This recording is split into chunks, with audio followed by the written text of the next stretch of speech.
We wanted to talk a little bit about Sculptra. We're getting a lot of questions in the clinic about Sculptra, how it differs from other collagen stimulating treatments, where is it best used, do we like it yay or nay, who are the best candidates? So we thought we'd just break it down a little bit. So Sculptra's been around for a long time. It's PLLA, which is Poly-Lactic acid. It is a suture-like material that is found in a vial, and it's a powdered substance, and it's reconstituted. So there's many different ways to reconstitute it, and depending on your provider and where it's going in your body, it can go in a lot of different places. So it's a very useful and variable filler substance that we find works well. So it's interesting you use the word filler, but I think when we think about Sculptra, actually, we don't really think about it as a filler. So really, it is like a real stimulator of collagen. So if you can imagine this powder, before we use it, we're diluting it with a lot of saline. So as we're injecting it in, it kind of looks like you're injecting water into the skin. Although initially when you inject it, because it is a slightly larger volume of saline, you may see like a very transient volume effect. Within about 24, 48 hours, the body absorbs all that extra fluid and it kind of looks like nothing happened. But then what's left behind are those PLLA molecules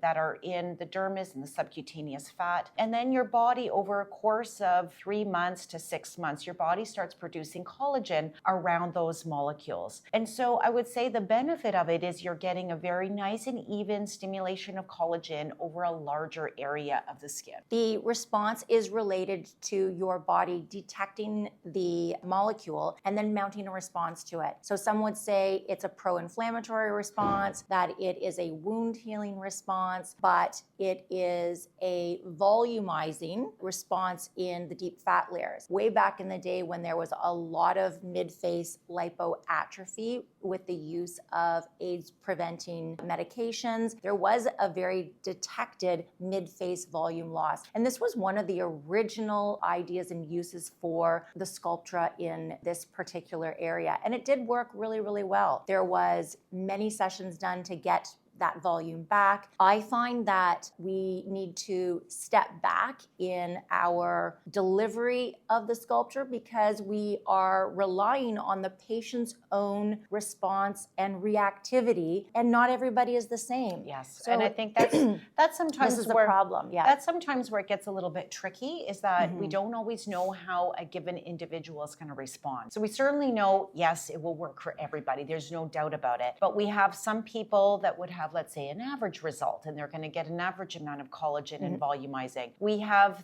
some people where it might be a little bit less.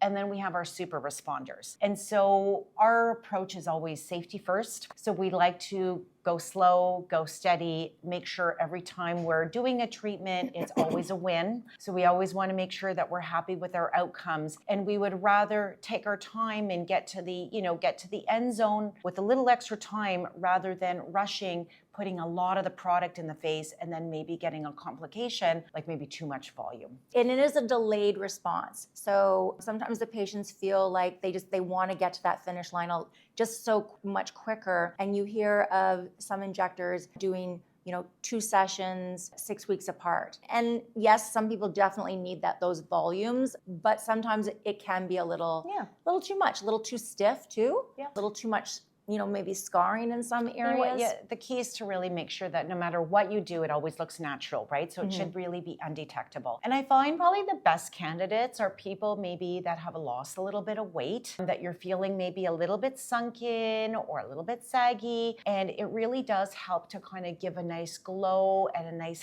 healthy look to the skin. There are, a larger and larger number of patients that are using medications, things like Ozempic or Mounjaro, that are losing weight, and which is great. I think it's really important, our health in general, to kind of keep ourselves to our ideal body weight. But sometimes as we lose the weight, it can make our faces change a little bit. So it can make us look a little older, sometimes a little bit sad if we're having a bit of sagging, or sometimes almost unwell. So I find that is really a great indication for Sculptra, and patients really do well. Again, though, it's all about being safe and doing it properly. So we want to maximize the results and minimize the risk of complications. Ozempic patients, to your point, those individuals that have lost a little bit more weight, and then those individuals who have lost their weight maybe a little too quickly. Sometimes it does come off the face and it just has that show. And so a lot of patients maybe don't want to have that outside question, oh, are they